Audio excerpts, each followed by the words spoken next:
Baik anak-anak, selamat pagi. Kita lanjutkan pada pertemuan hari ini.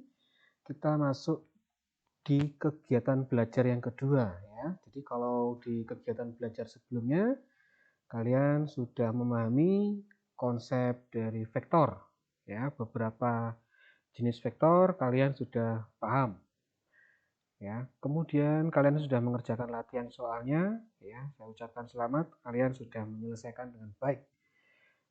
Untuk kegiatan belajar yang kedua kali ini, ya kita akan mencoba belajar vektor ya secara geometris dan secara aljabar.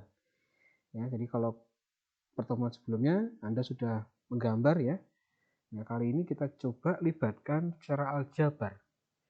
Nah, mari kita simak beberapa fakta berikut. Di sini ada Vano ya. Vano itu berjalan dari titik P ke titik Q. Kemudian berbalik arah dan berjalan sehingga berhenti di titik P lagi. Di saat yang sama, ada temannya namanya Valen, berjalan dari titik P menuju titik Q dan berhenti di situ. Nah, Anda bisa bayangkan ya, jarak PQ adalah 4 meter. Nah, di sini ada beberapa pertanyaan. Berapa besar perpindahan?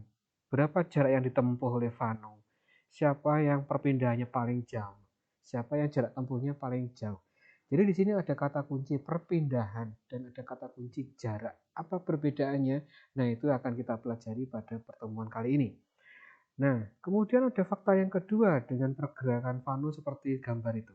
Ya, dia berjalan ke arah timur sejauh 4 km, kemudian berbelok arah ke arah selatan sejauh 2 km.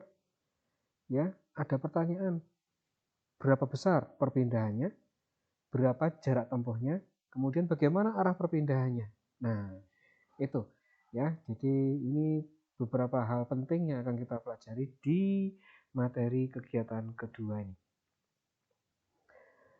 Nah, pada subbab yang pertama ini tentang vektor perpindahan ya. Terdapat kota A ya, ada kota A, ada kota B, ada kota C. Ya, jika kita melakukan perjalanan dari kota A menuju kota B, ya, menuju kota B ya, nah seperti ini.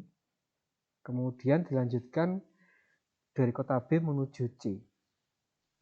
Nah ya, maka artinya sama dengan melakukan perjalanan dari kota A menuju kota C. Nah, perjalanan ini dapat dinyatakan ke dalam bentuk persamaan vektor. Apa? AB ditambah BC itu sama dengan AC. Jadi AB dilanjutkan oleh vektor BC sama dengan vektor perpindahan ya. Jadi vektor apa? Vektor AC. Ya, cukup mudah. Kemudian yang kedua, nah di sini kita punya dua vektor horizontal ya, ada vektor U dan vektor V. Ya, bagaimana untuk jumlah dua vektor U dan V yang searah tersebut? Nah, di sini kalau misalkan vektor U itu eh, kita buat persis ya, saya tulis di bawah seperti ini. Kemudian kalau ditambahkan dengan vektor V, ya, kalau ditambahkan dengan vektor V, artinya ya dilanjutkan. Nah, seperti itu gambarnya. Ya, jadi yang di kiri, yang vektor yang pendek itu vektor U, kemudian di kanan adalah vektor V. Ya, jadi vektor perpindahannya itu apa? Vektor perpindahannya yaitu ya dari pangkal sampai ujung. Nah, seperti itu. Ya, sehingga di sini kita bisa menuliskan bahwa kalau di sini adalah vektor U, ya, kemudian yang di kanan adalah vektor V, maka vektor yang panjang ini adalah vektor hasil penjumlahannya, yaitu vektor U ditambah vektor V. Ya, semacam itu. Nah, sekarang bagaimana kalau dua vektornya ini berlainan arah? Kalau sebelumnya kan searah tuh, ya, dia ke kanan semua. Nah, sekarang kalau berlainan arah, ada dua konsep yang bisa kalian pelajari. Ya, yang pertama dengan aturan segitiga. Dengan langkah-langkah seperti itu. Ya, bisa kalian simak. Kemudian aturan jajar genjang dengan 4 langkah seperti itu. Nah, kita ambil contoh seperti ini nak ya. Jadi kalau misalkan vektor U ya, vektor U dan vektor V semacam itu, maka hampir sama seperti konsep vektor yang horizontal tadi. Jadi kalau U ditambah V, berarti tinggal disambung saja. Jadi vektor U Kayak ini ya. Kemudian di ujungnya vektor U itu letakkan pangkal dari vektor V. Disambungkan dengan arah yang sama. Maka hasil penjumlahan U plus V dari pangkal awal menuju ujungnya, ini kamu tarik. Ya, kamu tarik. Nah, seperti itu ya. Nah, kamu tarik, maka dia menjadi vektor U plus V. Jadi yang warna merah itu. Ya, oke. Nah, itu namanya aturan jajar genjang. Jadi disambungkan. Dua vektornya disambungkan, kemudian Anda tinggal tarik dari pangkal sampai ke ujung. Nah, sekarang bagaimana kalau misalkan aturan yang kedua, yaitu dengan aturan jajar genjang. Jadi antara vektor U dan vektor V, ya, vektor U dan vektor V ini temukan pangkal dengan pangkal. Ya. Kemudian kalian buat jajaran genjang berdasarkan vektor U dan V yang terbentuk seperti itu, jajar genjang. Jadi ada dua sisi yang sejajar, dua pasang sisi yang sejajar seperti itu ya. Maka dari pangkal, ya, dari pangkal itu kalian bisa menarik, ya, kalian bisa menarik sampai ke pertemuannya itu, ya, sampai ke pertemuannya. Saya pilih warna yang lain ya. Nah, seperti ini. Nah, jadi vektor yang biru ini ya adalah vektor U plus V. Arahnya sama persis seperti dengan aturan segitiga. Panjangnya sama persis seperti aturan segitiga. Jadi baik aturan segitiga maupun aturan jajar genjang harus arahnya sama, panjang vektornya juga sama. Ya. Nah, mari kita lihat pada contoh yang keempat. Ya, pada contoh keempat di sini diketahui vektor U dan vektor P seperti itu. Kalian diminta membuat vektor U ditambah vektor V dengan aturan segitiga dan aturan jajar genjang. Ya, nah, seperti tadi konsepnya nak ya, seperti tadi kalian buat vektor U dengan panjang dan arah yang sama persis, ya misalnya seperti ini ya.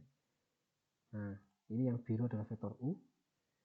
Kemudian saya pilih warna yang lain, misalnya di sini vektor V-nya saya gunakan warna ungu ya. Ini warna ungu. Oh, kok jadi ikut-ikutan? Nah, sebentar ya. Oke, nah, saya ganti warna merah. Sebentar. Nah, saya ganti warna merah ya. Nah, ini untuk vektor V. Nah,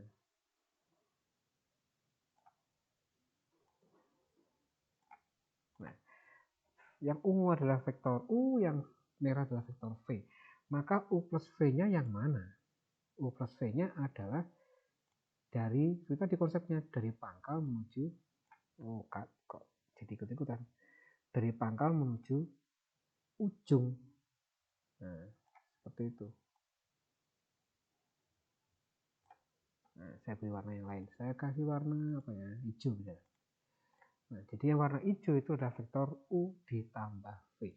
Jangan lupa diberi nama ya. Diberi nama vektornya ya. Saya beri warna vektor aja. Nah, ini adalah vektor U. Ini adalah vektor V. Ini adalah vektor U ditambah vektor V. Ini dengan menggunakan aturan segitiga.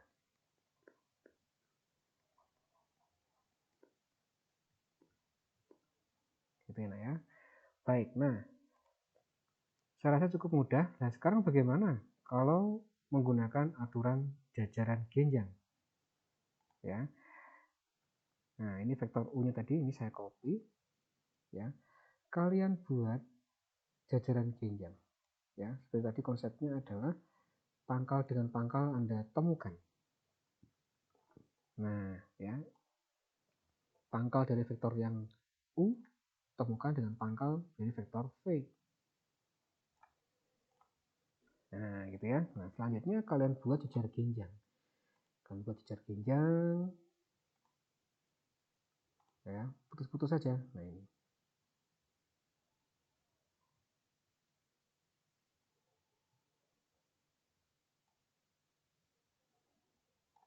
Oke ya.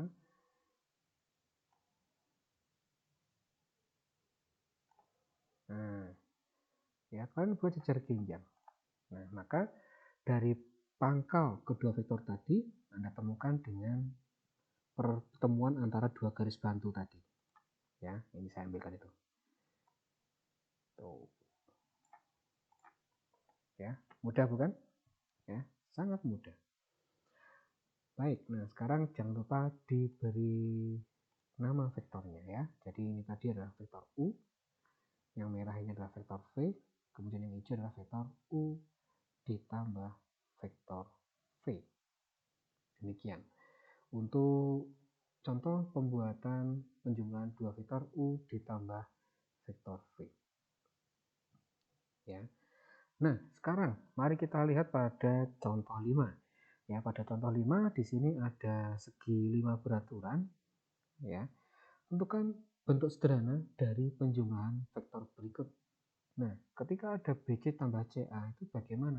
Nah, silakan ingat yang tadi kita bahas di awal. Ya, kita sudah punya contoh AB ditambah BC. Ya. Nah, maka hasilnya adalah AC. Ya, coba Anda perhatikan, maka di sini harus nyambung nih. Ini B yang sebagai ujung dari vektor AB, kemudian B yang di belakang ini adalah sebagai pangkal dari vektor BC. Maka hasilnya adalah pangkalnya itu yang depan, ujungnya yang belakang menjadi vektor AC. Nah, logika seperti itu Anda manfaatkan untuk mengerjakan yang ini. Berarti untuk BC tambah CA, hasilnya apa? Hasilnya adalah vektor BA. Ya, syaratnya di sini harus nyambung loh ya. Nah, C ketemu C. Nah, di sini ada CD ketemu DE. Hasilnya apa, Nak? Vektor CE. Kemudian ditambah yang di belakang adalah vektor EA. Nah, di sini masih belum selesai. Vektor CE ditambah vektor EA hasilnya apa? Vektor CA. Ya kan? Nah, sekarang bagaimana dengan yang C? Ini tampaknya tidak beraturan, tapi kalau Anda amati, ya, dalam penjumlahan itu berlaku komutatif. Jadi seperti ini, DA ditambah BD kan gak nyambung tuh. Anda bisa berubah dari DA tambah AC karena di sana tanpa ada AC di situ. Kemudian ditambah dengan CB, ya kan? Kemudian ditambah dengan BD. Nah, sehingga DA tambah AC jadinya DC. DC tambah CB jadinya DB. DB tambah BD. Ya, hasilnya dia kembali ke titik D lagi atau vektor 0. Nah, seperti itu. Ya, demikian untuk konsep penjumlahan dua vektor. Ya, kita sudah membahas hingga contoh 5. Ya, setelah ini kita akan bahas bagaimana dengan konsep pengurangan dua vektor. Kita tunggu videonya setelah yang satu ini. Terima kasih.